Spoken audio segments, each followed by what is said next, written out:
today's well-being moment. This week we are speaking about self-love. In other words, learning to love yourself as access to enhancing your well-being.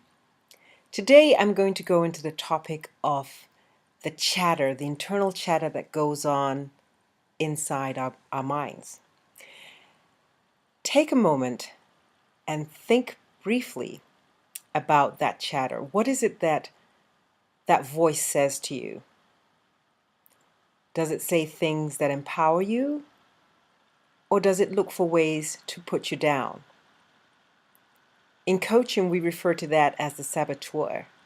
In other words, the inner voice that seeks ways to, in a sense, protect you, not necessarily put you down. So for instance, let's say you imagine that you should get a promotion at work, or that you should lose some weight. That's taking you outside of your comfort zone, right? The area in your life where you feel very comfortable, things are predictable, into the unpredictable, outside of your comfort zone. And the job of the inner saboteur is to come up with reasons why it can't be done. We call it the survival mechanism. And a lot of times, the survival mechanism doesn't necessarily have the right kind of things to say to us as adults. It was born when we were kids, somewhere between the age of 4 and 9. We had some major event occur to us in our lives, and we had this protective mechanism, this protective shell, this protective personality that was designed to protect us and keep us out of harm's way. However, as adults, that same voice is what stops us from reaching our full potential.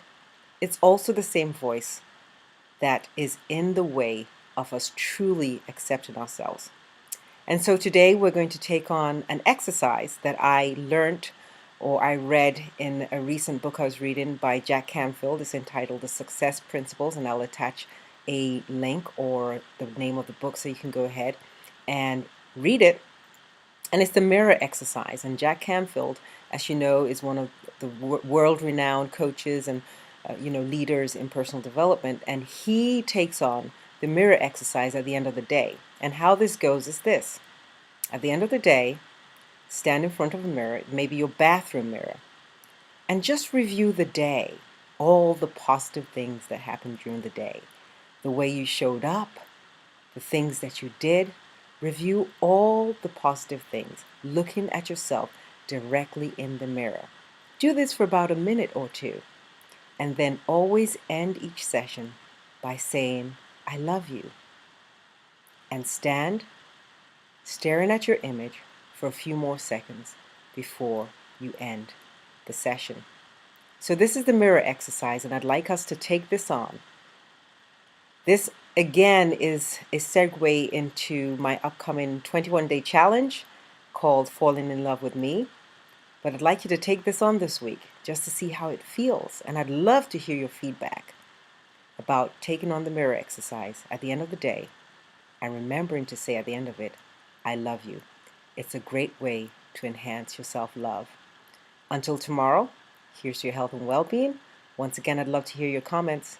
Dr. Eno, have a great day. Goodbye.